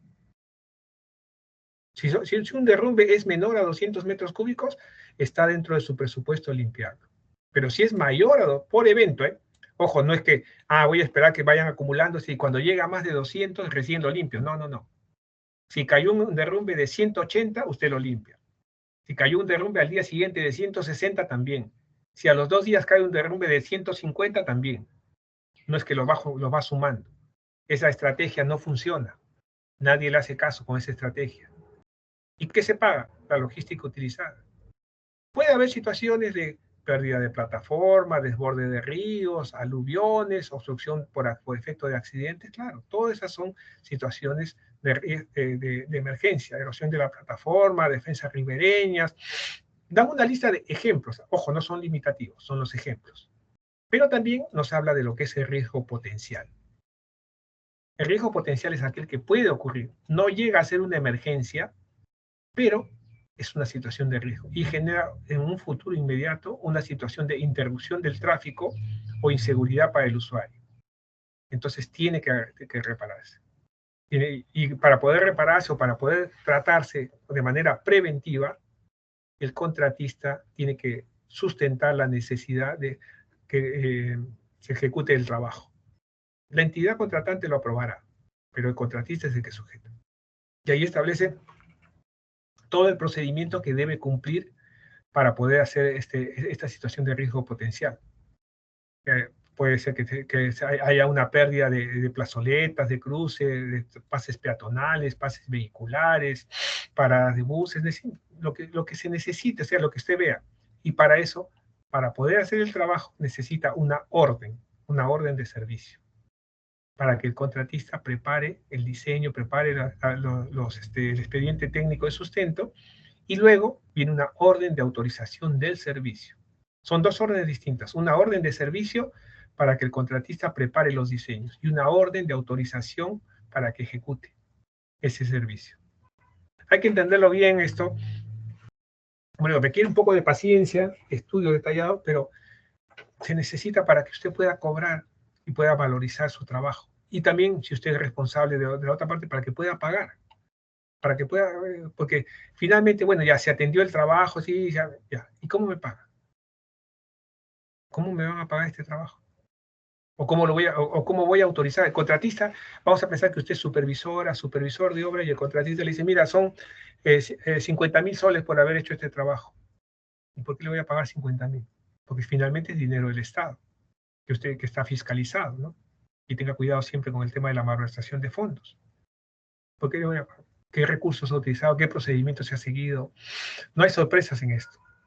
Y casi siempre el perjudicado con el apuro, con la desesperación, es el propio contratista, cuando no se cumplen los procedimientos. Pues este tema de emergencias viales quería tratárselo de manera aparte porque, ojo, la elaboración del plan de emergencia, que es parte de las condiciones del contrato, requiere todas las zonas vulnerables. El contratista debe identificar. Su expertise está por ahí, en identificar todas las zonas vulnerables. Y usted va a seguir viendo todos los requerimientos que quiere. Y el contenido del PEB, que es el Plan de Emergencia Vial, tiene esta estructura formal. Alcance, objetivos, misión, todo lo que es como una especie de índice. Usted no puede decir, bueno, yo presenté unas fotos, presenté un video. No, ingeniero, no es así. Puede no gustarnos, yo sé, a mí tampoco no me gustaba, le digo con franqueza, no me gustaba tanto requerimiento, pero uno lo va entendiendo claro, es la forma ordenada de trabajar. Es la forma, oye, pero es una emergencia vial, es algo que tiene que hacerse de inmediato. Sí, aún así debe cumplirse las formalidades. No es que porque es emergencia ya hago lo que sea, no le pregunto a nadie, no pido nada, no. Tiene que haber un protocolo, ya sea de informe, puede accionar, pero en paralelo tiene que hacer el informe. Tiene que haber todo este listado de documentos, todo. La ficha de autorización, todo lo que tiene que haber la comunicación previa a la supervisión, no se puede ejecutar así, o sea, el contratista no puede tomar acciones directas. O sea, uno puede decir, no, pero yo estoy ahí, estoy viendo que mira, está cayendo el derrumbe, tengo el cargador, tengo los volquetes, ¿qué quieren que haga? No. Sea como sea, tiene que usted hacer comunicaciones y registrar esas comunicaciones. Puede ser por WhatsApp, por alguna forma, pero no una llamada telefónica, porque esas llamadas telefónicas, no, a la hora que se va a pagar, no, me llamó por teléfono. ¿Qué te dijo? No sé.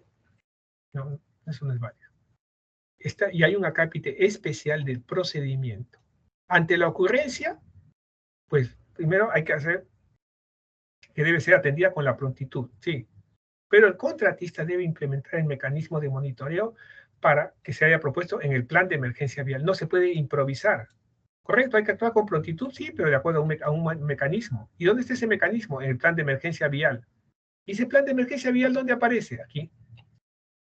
Esto es lo que debe contener el plan de emergencia vial. Este es el contenido del plan de emergencia vial. Pero no se puede uno evadir de estas cosas. Y tiene que estar acorde con estas normas técnicas para gestión de emergencias viales. Digo, nos puede parecer pesado, difícil, pero eso. Luego, entendamos pues siempre el concepto de niveles de servicio. Nos piden niveles de servicio, nos piden parámetros. ¿Qué cosa debemos cumplir? Pueden cumplirnos diversos parámetros. Por ejemplo, nos dicen, si vemos aquí las situaciones de condición, por decir, los parámetros de servicio que son exigibles para una concesión. Por poner un ejemplo, y nos dice, mire, pérdida de calzada, porcentaje máximo 0, no se permite pérdida de calzada. Pérdida del paquete estructural, 10%, como máximo, la pérdida del paquete. Huecos en la vía, no se permite, porque es por el tipo de vía. Fisuras con áreas mayores, con fisuras mayores a 5 milímetros, nada, no se permite. Entre 2 y 5 se permite hasta 15%. Parches, no se permite. Ahuellamientos, máximo 12 milímetros, por ciento. Hundimientos, estructuración, y nos dan una serie de parámetros para cada tipo de superficie de rodadura. Entonces, esos parámetros tenemos que cumplir. Ahora decimos, y bueno, ¿y cómo los cumplimos? Bueno, usted tiene que garantizar y tiene que cuidar los límites admisibles del contrato. ¿Y qué pasa si no los cumplo? Multa. Primero, que no se le paga el servicio, porque no ha cumplido con los límites. Y segundo, la penalidad. Ahora, entonces hay que pedirle a toda contratista, obviamente que Mientras más le pidamos al contratista, más nos va a cobrar. Y tiene lógica. Entonces hay que ver en qué condiciones puede pedirse y en qué condiciones no. Por ejemplo, en estas condiciones, donde la velocidad está controlada por el ancho de la vía. La vía es tan angosta y tiene tan poca visibilidad que la velocidad no se va a exceder. Entonces el bus o el vehículo no necesita un IRI muy exigente. El IRI es el índice de rugosidad internacional, que es la diferencia entre la cota teórica, la sumatoria de las diferencias entre la cota teórica y la cota real de la vía. Bueno, pueden hacerse mejoras, pequeñas mejoras, claro que sí. Pero ¿dónde están los parámetros? Los parámetros, aquí más que exigir un IRI, es exigir la limpieza de la vía. Porque estas piedras sí pueden ser causal de accidentes. Acá tenemos una vía tan angosta que no hay mayor necesidad de IRI. Entonces los requerimientos deben estar acorde con las necesidades reales. Porque el contratista o el ejecutor, y cualquiera va a cobrar de acuerdo a lo que le pidan. Pero usted no puede pedir todo, que yo quiero que arreglen todo, que toda la vía esté muestra. Ese es un comentario sin sentido, sin fundamento. No tiene validez. Te puede hacer algunas mejoras, sí, y puede hacer simulaciones de mejoras. Por ejemplo, puede hacer en esta curva, para que tenga una idea nada más. Tenemos una curva con una distancia de visibilidad restringida. La vía tiene ese ancho de calzada, pero la distancia de visibilidad es de 25 metros, no se ve más allá. Y eso obliga a que el conductor reduzca la velocidad, ¿no? Porque no tiene, sobre todo de noche, no ve, no tiene mucha distancia de visibilidad. Bien, los contratos de conservación no permiten hacer ampliaciones de la vía, es conservar la vía. No, usted no puede ampliar la carretera, pero sí puede cortar la banqueta de visibilidad. Eso, pero puede ampliar. Si hacemos un detalle aquí, decimos, ¿y qué pasa si cortamos esto? No estamos ampliando la vía, no. Se está mejorando la visibilidad. Se mejora la visibilidad y ahora tenemos una distancia de visibilidad ya no de 25 metros como teníamos, sino de 40 metros. Casi se ha duplicado. Se ha incrementado en 62%. Ese incremento de distancia de visibilidad permite mayor velocidad. Mayor velocidad permite menor tiempo de viaje. Menor tiempo de viaje permite menor costo del flete. Y menor costo del flete nos lleva a menor costo del producto. ¿Y en qué nos sustentamos para hacer eso? El sustento está en la norma DG 2018, en lo que es el concepto de despeje. Recuerda el concepto de despeje de la DG 2018. Cuando usted hace su diseño, hace el desarrollo del sobreancho. Estudia el sobreancho, lo estudia muy en detalle. ¿Y por qué es el sobreancho? ¿Por qué se necesita? Por el mayor espacio que ocupa el vehículo en la curva. Necesita un sobreancho. Ya eso lo sabemos por diseño geométrico. Está bien. Pero, bueno, esa es la forma de cálculo del sobreancho, todo eso se determina. ¿Y cuáles son los valores del sobreancho que debe tener? Los radios, todo ese valor, y la distribución del sobreancho, ¿no? Es importante que también sea esta transición del sobreancho, cómo se va desarrollando. Bien. Y este sobreancho usted tiene que ejecutarlo, pero resulta que la vía no tiene sobreancho, como la que veíamos aquí en pantalla. Esta no tiene sobreancho. ¿Por algún motivo? No tiene. ¿Qué puede hacer? Nos regresamos aquí y decimos, pero tenemos una alternativa, pues. Tenemos la distancia de visibilidad. La norma, el ítem 302 de la DG 2018 nos establece el cumplimiento de la distancia de visibilidad y nos establece el ancho mínimo que debe tener la plataforma para lograr una distancia de visibilidad. La distancia de visibilidad para que el conductor pueda visualizar un objeto y detenerse sin hacer frenos ni maniobras de riesgo. Recuerde que tenemos dos situaciones, si la distancia de parada es menor al desarrollo de la curva o es mayor. Sea como sea, calculamos este dimensionamiento de la banqueta de visibilidad. La banqueta de visibilidad, recuerde, acá está la fórmula para calcular el valor máximo y el valor mínimo. La banqueta de visibilidad, lo que nos permite, de acuerdo a la DG 2018, para curvas verticales, aquí, no es una ampliación de la plataforma queda igual.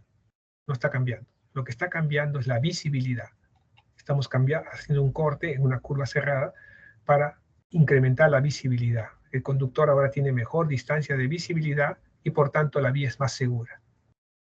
Una vía más segura con mejor distancia de visibilidad permite al conductor una mayor velocidad. Una mayor velocidad permite un menor tiempo de viaje. Un menor tiempo de viaje permite un menor costo del transporte. La herramienta que tiene aquí, que es la vía, la carretera, le es útil para integrar a la economía. No, pero no se puede mejorar la plataforma. No, la plataforma es la misma. La plataforma no se toca. El ancho de la carretera no se toca. Estamos generando distancias de visibilidad. Esta simulación nos permite promover un tipo de solución que podría incrementarse muy bien en los contratos de conservación. Usted puede innovar de esta manera y decir, bueno, aumentamos la facturación, no, que tampoco gratis no lo vamos a hacer. Aumentamos la facturación y mejoramos el servicio. Recuerda que se basa en el principio. ¿El objeto del servicio cuál es? El objeto del servicio es garantizar la seguridad del usuario y la comodidad. Y por último, vamos a analizar aquí el tema de las velocidades en las curvas. ¿Qué sucede en las curvas? En las curvas, el vehículo viene a una velocidad y conforme ve la curva, una curva cerrada como la que hemos visto acá, comienza a desacelerar. Baja la velocidad. Baja la velocidad y entra a la curva con una menor velocidad de operación. Luego sale de la curva, vuelve a acelerar hasta que agarra la velocidad de tangente. Si vemos esto en un gráfico de velocidades, vemos la velocidad inicial o la velocidad a la que va el vehículo debería hacer un recorrido en un tiempo t sub 0. Ese tramo, esta longitud, la debería recorrer en un tiempo t sub 0.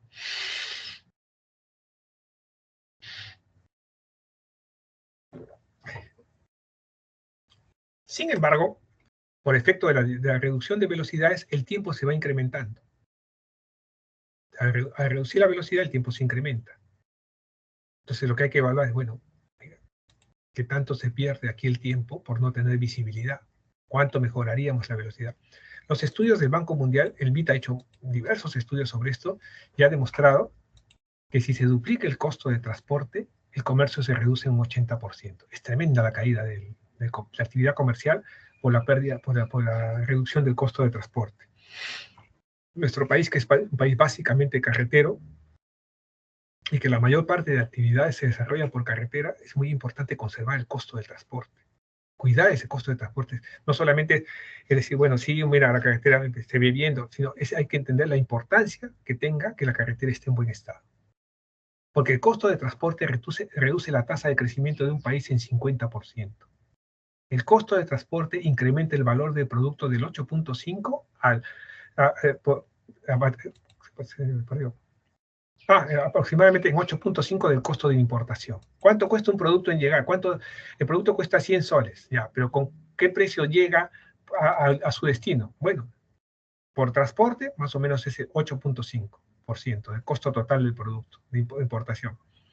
Y el transporte intermodal, la eficiencia del transporte, el cambio de modo de transporte terrestre a transporte aéreo, a transporte fluvial, a transporte marítimo, más eficiente, y es una buena oportunidad de trabajo también estudiar transporte intermodal, reduce los costos del 8.5 y 15 y 16% prácticamente.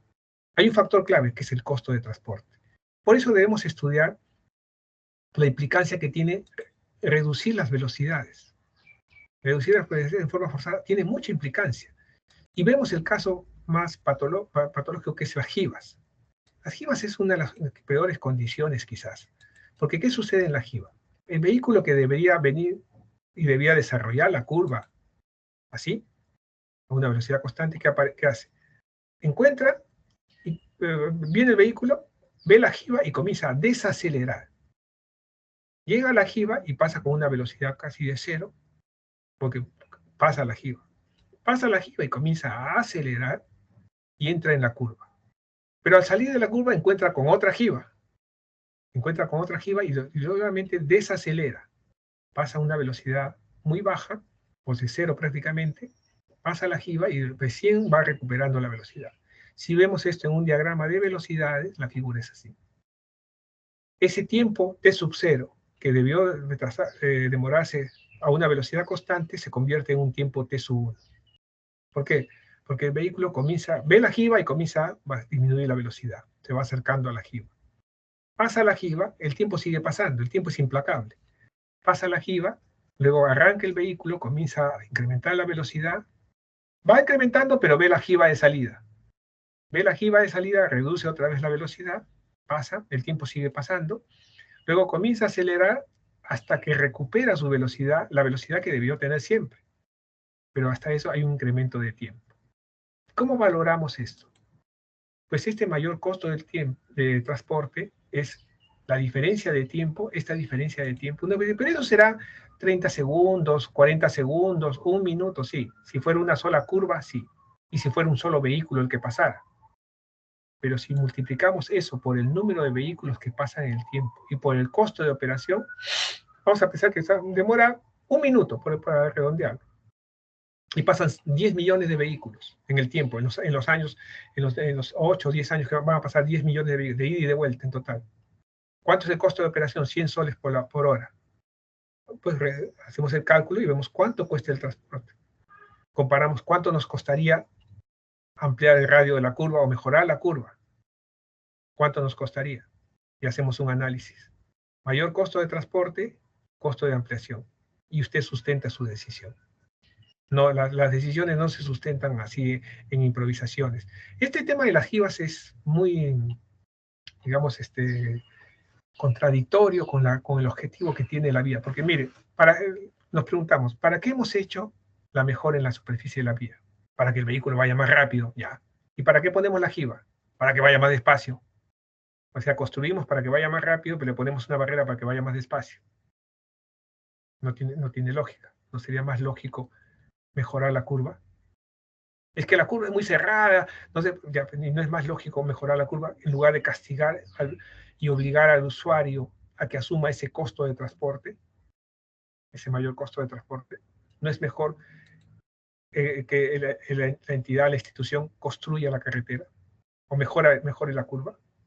Son las cosas que uno va evaluando y usted va pensando y va proponiendo, y a usted se le ocurrirán seguramente muchas más y mejores ideas para mejorar los sistemas de transporte, para mejorar el tema de la eficiencia de los mantenimientos. Pero que los contratos de conservación son una muy buena oportunidad, definitivamente que sí. Bueno, vamos a dejarlo allí, señores. Con esto ya completamos nuestra clase, la semana 11. La próxima semana sí, ya vamos a estar presentes. Ya espero ya estar recuperado totalmente. Y tenemos este método URSS, vamos a explicar el método URSS, que es la gestión de conservación en caminos no pavimentados, que es lo que vamos a desarrollar. Bien, ok, bueno, muchas gracias, señores, corto allí. Ay, caramba, se me fue. Voy a cortar la grabación para que quede ya registrada. Ok, muchas gracias, señores.